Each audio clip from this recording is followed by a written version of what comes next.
Of చేయాలని geyser అండి. Geyser తీసేయచ్చు. తీసేసింది ఈ పాటి వేడిగానే ఉండేది. నేనే ఇందాకనే వేసాను 6 గంటల క్రితం.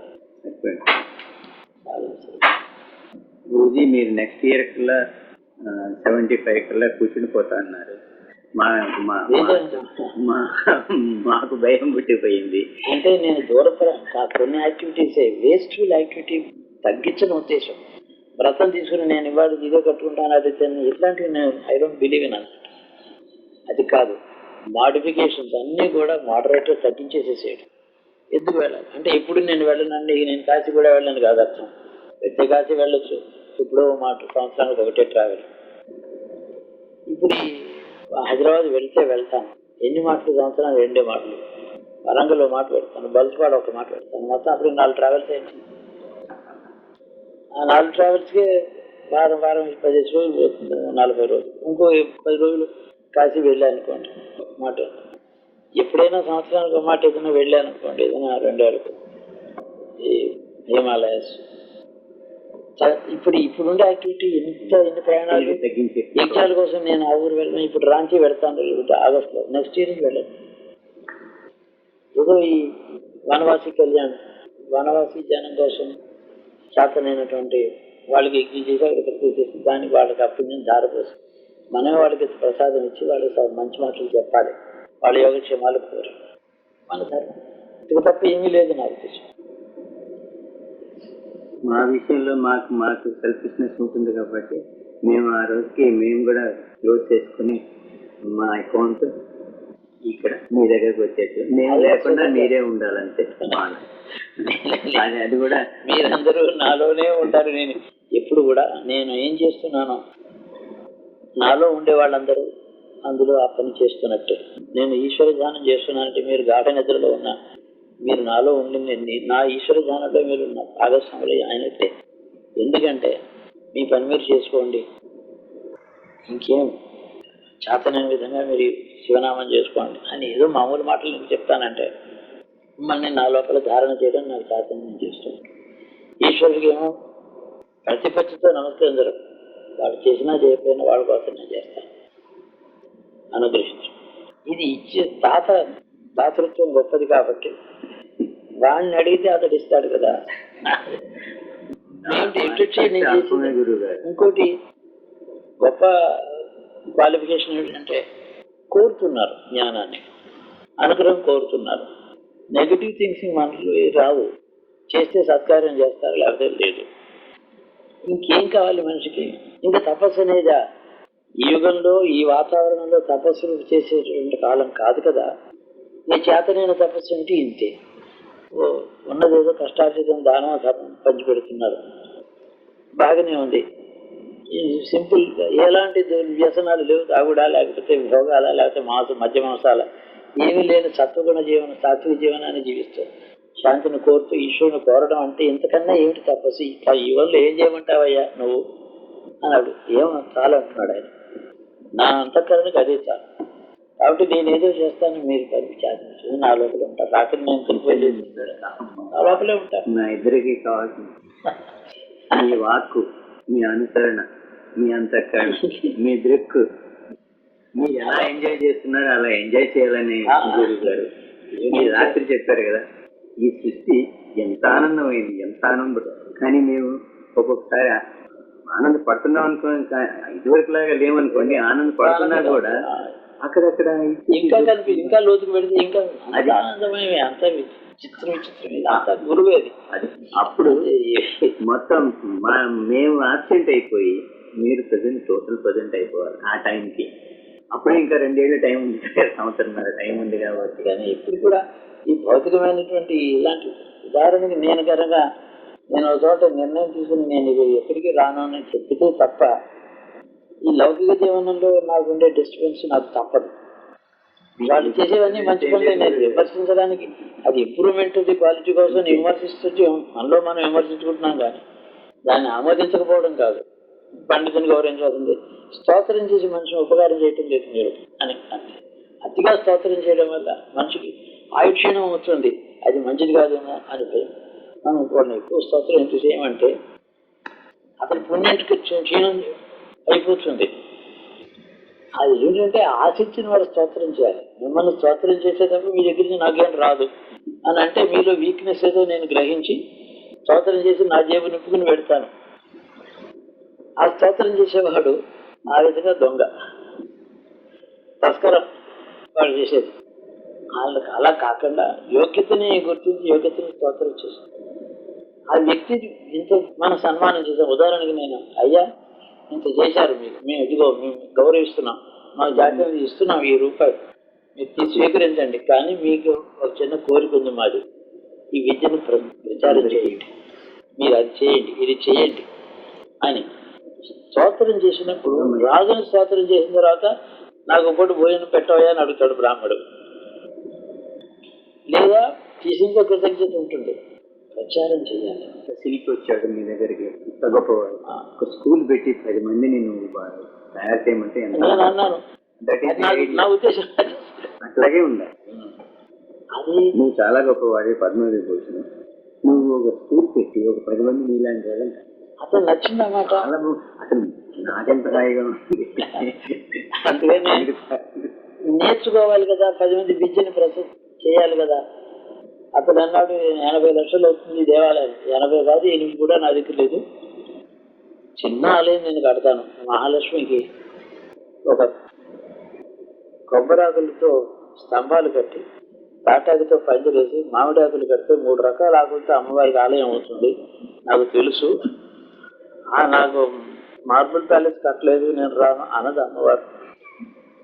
స్తంభాలు కొబ్బరాకులు, పైన రూపేమో తాటాకు, చుట్టూ అలంకారాలు మామిడాకులు, పసుపు నీళ్లు చల్లడం. అమ్మ నువ్వు కూర్చో అన్నాడు. సంతోషంగా కూర్చోండి, బాగుందిరా, నాకు చేసిన నీ సన్మానం నేను ఒప్పుకున్నాను రా అని. ఆ చక్రవర్తి కట్టిన ఆలయంలో ఎంత ఆనందంగా ఉంటుందో ఇక్కడ అలాగే ఉంటుంది. కానీ వైభవం అంటావా, ఆవిడికి తగిన వైభవం ఎవడివ్వగలడు? దేవేంద్రుడు ఇవ్వలేడు. ఎందుకంటే దేవేంద్రుడు వచ్చిన ఐశ్వర్యం అక్కడి నుంచి మహాలక్ష్మి దగ్గర నుంచి వచ్చింది. కాబట్టి అది కాదు నా ఉద్దేశం. ఎంత తక్కువలో చేస్తాను, ఏదైనా సరే నేను చేస్తాను అలా ఇలా అని. ఇది చిట్టి చివరిగా నేను మొత్తం 30 లోపల చేయగలి. నేను అసలు 5వ 10వ అనుకున్నాను, 80 అంటే నేను తగ్గించాను. అంటే దాంట్లోనే మొత్తం అయితే మీరు ఇచ్చిన 15లోనే మీ విగ్రహాల నుంచి కూడా పెడతాను. ఆ 15 కరెక్ట్గా శిల్పికి డైవర్ట్ చేసేసి అప్పుడే 9 ఇచ్చేసాను. ఇంకా 6 అక్కడ డిపాజిట్లో పెట్టాను. అది అతనికి ఇచ్చేస్తే అతని విగ్రహాలు కరెక్ట్ కాదు. ఇంకొచ్చే భోజనాలు అవన్నీ కూడా మనం ఎలాగో మన పనిలో మనం సివిల్ వర్క్ మనది, దాని అంతా ఎక్కడి నుంచి వచ్చిందో నాకు తెలియదు. ఎక్కడి నుంచి వస్తుంది అది కూడా ఇంకో రూపంలో వస్తుంది. అదేమో ఆ పేరు మీద వచ్చింది, ఇతర రొటీన్ ఎక్స్పెండిచర్ పేరుతో ఈ మనీ వస్తుంది, ఖర్చు. అన్ని విధాలా మనకు శాంతి దొరకాలి. శాంతి దొరికింది గురుగారు. కావాలంటే సంతృప్తి, ఇప్పుడు తృప్తి శాంతి ఇంకా నాకు చాలు. నేను సంపాదిస్తున్నాను అనుకోవడం అంటే సులభం. అది ఒంట్లో చేయి కాలు ఓపిక ఉండి నేను ఇంక సంపాదించాల్సి లేదు, నాకు చాలు, ఉన్న తింటూ ఖర్చు పెడితే తింటాను అని ఎవరైనా అనుకున్నామని మీరు చూసారా? 85 ఏళ్ళు వచ్చినా ఇంకా దుర్లాట్లోనే ఉన్నారు. పోనీ పాపం ఏదో రాజాగారు కష్టపడి అప్పుల కోసం తిరుగుతున్నాడు, ఆయన తిరగ తప్పదు. ఆయనకి ఏమిటి, విరమించుకోవాలి నుండి బయటకు రాలేకుండా ఉన్నాడు, వదిలించుకోవాలి, ఎంతో కష్టం. అలా కాదు, సంపాదించుకుంటే బాగా ఉండి కూడా ఇంకా తృప్తి లేదు ఈ లోకంలో. తృప్తి చూసి అబ్బో ఇంకా ఎన్ని 100 కోట్లు ఉన్నాయి, బహుశా 50 కోట్లు ఎక్కడైనా దాచుకుని ఉంటాడు, అందుకనే తృప్తిగా ఉన్నాడు అనుకుంటారే తప్ప గుర్తించరు మనిషి సమాజం. కానీ గురుగారు తృప్తి అంటే నాకు ఇప్పుడు అబ్సల్యూట్ క్రియేట్ గా ఉన్నాను. ఎందుకంటే కంటెంట్మెంట్ ఎప్పుడు వస్తుందని అనుకున్నానంటే, if you contain the whole universe only contentment is possible కాబట్టి it is an absolute greed అని అనిపించింది. గ్రీడ్ ఏంటి, అదే ఒక డిజైరబుల్ డిజైర్ అన్నాను దాన్ని. అప్పుడు నాకేమనిపించిందంటే గ్రీడ్ కి కంటెంట్మెంట్ కి తేడా లేదనిపించింది. If I contain the whole universe only I'm contented. అది ఆ కంటెంట్మెంట్ రావాలి. ఉప్పురా ఉంటుంది, ఊరికే గిన్నెలో పడేస్తే ఒక మూల ఉంటుంది. గిన్నెలో నీళ్లు నింపితే ఆవుతురాయే గిన్నెంతా వ్యాపిస్తుంది, పాత్ర నిండా నిండుతుంది. కాబట్టి ఏ పదార్థం సృష్టి అంతా వ్యాపించున్నదో మనం అందులో జాయిన్ అయితే, అందులో మనం మెర్జ్ అయితే మనం యూనివర్సలైజ్ అవుతాం. ఒక చిన్న శరీరంలో నేను ఈ శరీరం, ఈ ఇల్లు, ఇది నాది అలా కాదు. దీనివల్ల లిమిటేషన్సే ఉన్నాయి. అన్లిమిటెడ్ యూనివర్సల్ కాన్షియస్నెస్ అంటే యూనివర్సల్ ట్రూత్ ఏదో దాంట్లో మనం మెర్జ్ అవ్వడం అన్నమాట. Universalising the consciousness. Universalised consciousness universal consciousness. మనకు ఒక కర్తవ్యం అనేది ఏమన్నా ఉంటే స్వవిషయమే కర్తవ్యం. లోకంలో కర్తవ్యం, లోకానికి ఏమి చేయలేని వాడికి కర్తవ్యం ఉంటుంది, చేయగలిగిన వాడికి కర్తవ్యం ఉంటుంది. లోకక్షేమం అయితే కోరడం అనే కర్తవ్యం ఒకటి చేత, అది అందరికీ చేత.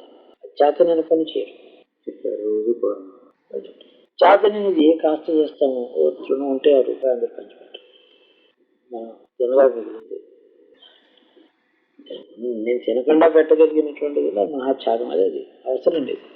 దానివల్ల ఇప్పుడు మనం చేయగలిగింది కాదు. అది ఆ దృష్టి వేరు, అది సన్యాసం అంటాం. దాన్ని ఒక ఉత్తమమైనటువంటి ఒక ధర్మంగా విధిగా నిర్వహించిన వాళ్ళు ఉన్నారు, వాళ్ళు మోక్షాన్ని పొందారు.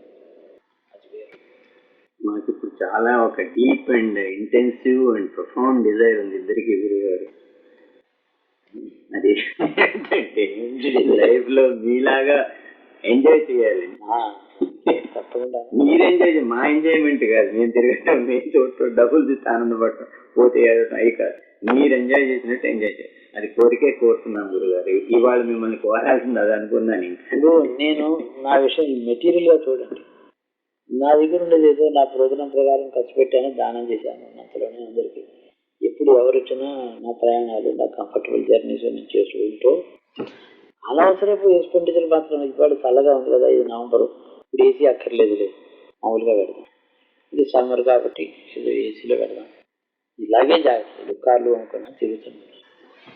ఒకనాడు అనిపించింది క్యాజువల్గా ఇలా కూర్చుంటే రేపటి నుంచి ఈ డిపాజిట్స్ అయిపోతున్నాయి నెక్స్ట్ ఏరియాలో.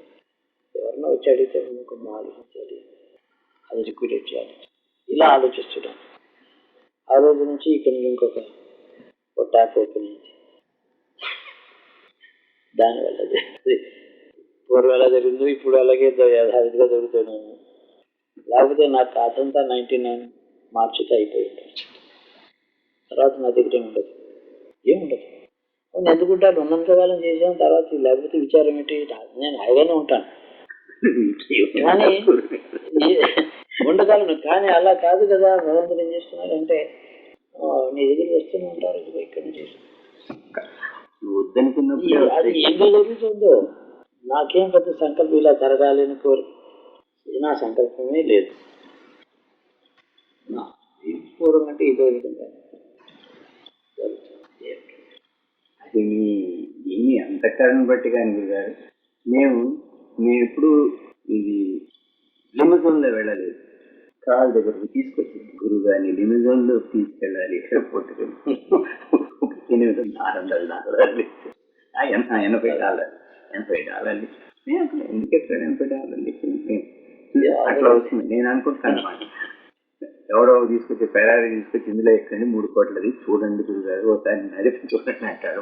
ముందు మీరు నడపాలంటాడు. Everything is at your feet.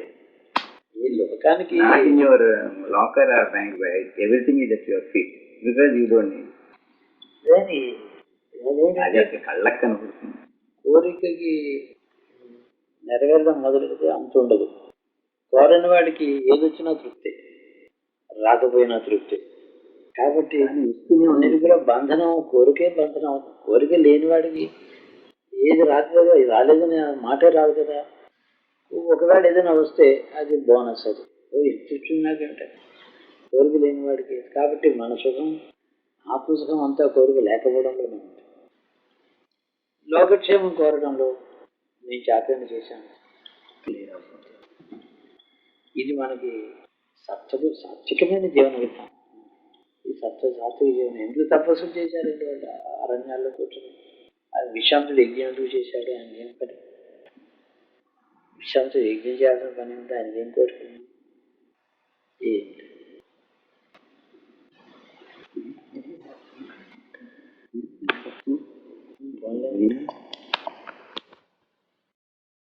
Mixed vibration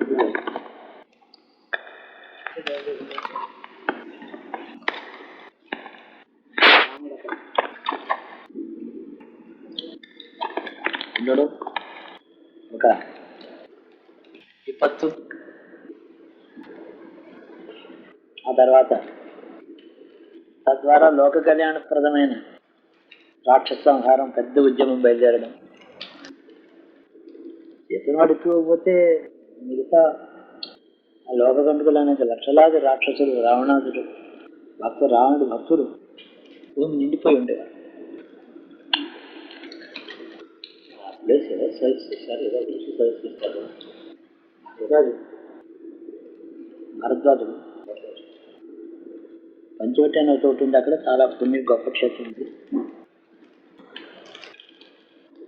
అక్కడ గౌతమ మహర్షి తపస్సు వల్ల అక్కడ గోదావరి రామాయణం ఉంది. నాగ్పూర్ దగ్గర పంచవటి అది ఇది ఒరిజినల్. ఇది యాక్చువల్గా నాకు చాలా దూరం కాదు. ఇది పేరేంటి, నాసిక్ త్రయంబకేశ్వర్. గౌతముడు తపస్సు చేసి పిలిపించింది ఇది.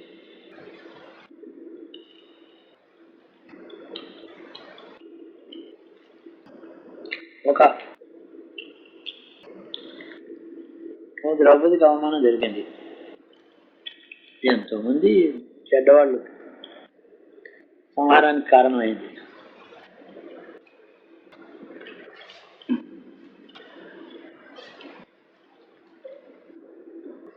అందుకనే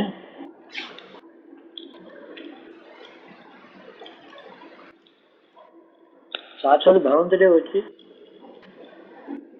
దైవ అంశ భూలోకానికి వచ్చి ఒక అధర్మానికి తాను టార్గెట్ అయ్యి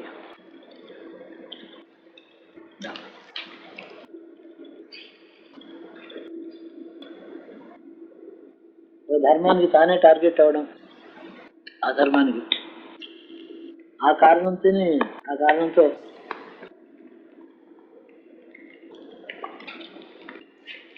కృష్ణుడు పుట్టక ముందే ఉదాహరణకి 7 తండ్రి పిల్లలు చంపాడు.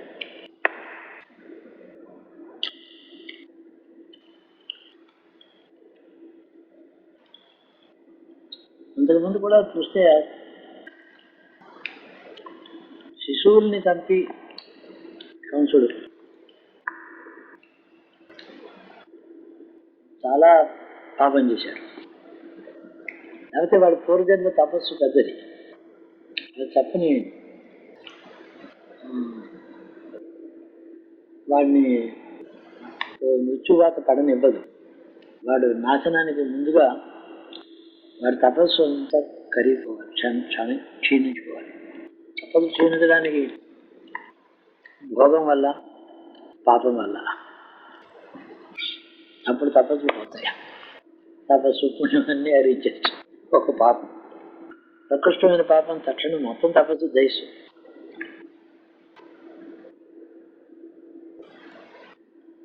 అదే చిత్రం భీష్ముడు కూడా 8వ గర్భం గంగకు 7 కానీ గంగలో ఆవిడ వదిలిపెట్టేసింది. కానది గంగాదేవి పవిత్రమైన గర్భం మీద పాపక్షయకరమైనటువంటి గంగ 60,000 మంది శాపగ్రస్తుడైనటువంటి వాడు బూడిదిగా పడి ఉంటే వాళ్ళను ఆ జీవులకు ఉత్తమలోకాన్ని ఇచ్చిన స్పర్శ చేత ఉత్తమలోకాలు ఇచ్చింది. గంగకి పవిత్రత ఏం చెప్పాలి? అటు గంగ స్వయంగా మనుష్య స్త్రీ రూపం పొందుతుంది ఈ దేవతలకి తల్లి కావడం కోసం. అష్టవసువుల్లో శాపగ్రస్తులైన వాళ్ళు 7 వసువులు వచ్చి గర్భంలో ప్రవేశించిపోయినారు. 8వ వాడు భీష్ముడు. అలాగే కృష్ణుడికి పూర్వం ఈ శిశువులు వాళ్ళు శాపగ్రస్తులైన వాళ్ళు. వాడు ముందర పుట్టి పోయినాడు. దేవకి గర్భంలో పురుషుడు పుట్టాడు. 2 పనులు అయినాయి. ఎవరైతే పుట్టి మాత్రం వెంటనే పుట్టిక జన్మ మాత్రం నిమిత్త మాత్రంగా భూమి మీద పుట్టి వెంటనే వెళ్ళిపోదలుచుకున్నారో వాళ్ళకేమో పవిత్రమైన గర్భం, తల్లి గర్భం దొరికింది, వాళ్ళ కార్యం నెరవేరింది. ఈ కంసాదుల యొక్క తపస్సు క్షీణించింది. అక్కడ శంకర మహారాజు అసలు అన్ని విరమించి ఇక తపస్సు వెళ్ళిపోదాం అనుకున్న కాలం అది. అప్పుడు ఆ సత్యవతీదేవిని చూడటం ఇవన్నీ అవి క్షత్రియకన్యక. దాసరాజు పెంచాడు. ఆవిడ అయ్యవని జాతి. ఈ విధంగా 2 కార్యాలు నెరవేర్చుకుంటే పురాణంలో జరిగిన చరిత్ర చూస్తే, ఒక ద్రౌపదిని అవమానం చేసి వాడు అంత పాపం మూటగట్టుకోకపోతే వాడి పుణ్యం క్షయం కాకపోతే కౌరవాదులకి ఏదో పుణ్యం ఉంది. భీష్ముడు వాళ్ళ కొలువులో ఉన్నాడు, ద్రోణాచార్యుడు అక్కడ కొలువులో ఉన్నాడు, అశ్వత్థామ వాళ్ళ కొలువులో ఉన్నాడు, కృపాచార్యుడు వాళ్ళ కొలువులోనే ఉన్నాడు, పరాక్రమవంతుడైన కరుడు అక్కడే చేరాడు, రాజరాజు అని పేరెట్టుకున్నాడు, రాజులందరూ వాడికి అంత ఔద్ధత్యం, అంత పుణ్యం ఉంది వాడికి. ఇంతమంది ఉన్నప్పుడు ఆ పుణ్యం అంతా ఏమైపోవాలి? ఒక ద్రౌపది అవమానంతో పోయింది. వాడు ఎంపీ అయిపోయినాడు, ఖాళీ అయిపోయినాడు ఆ క్షణానికి. వాడిలో ఏమీ పుణ్యలేసం మిగలేదు. ఊరిగా ఆ 12 ఏళ్ళు పాండవుల అజ్ఞాతవాసంలో ఏ కష్టాలు పడినా వాళ్ళు పడ్డ అరణ్యవాసంలో వాళ్ళకి వచ్చినటువంటి కష్టానికి కూడా వాడే కారకుడై శేషించిన కాస్త పుణ్యం కూడా పోగొట్టుకున్నాడు.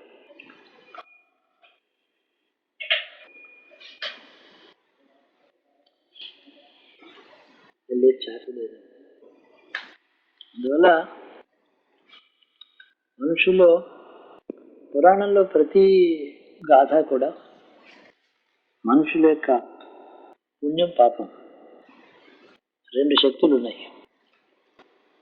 పుణ్యం ఎలాగా సంపాదిస్తాం, ఎలా పోతుంది. పాపం ఎలా సంపాదిస్తారు మనుషులు, అది ఎలా కడుక్కుంటారు. ఈ 2 కథలు పురాణం చెప్తుంది. మరి శిశుపాలుడు వాడికి కారణమే లేకపోయినా 100 తప్పులు చేశాడు, భగవంతుడిని అవమానించాడు. అప్పటికి వాడు పూర్తిగా సంపాదించుకున్నట్టయింది. He has to earn his destruction.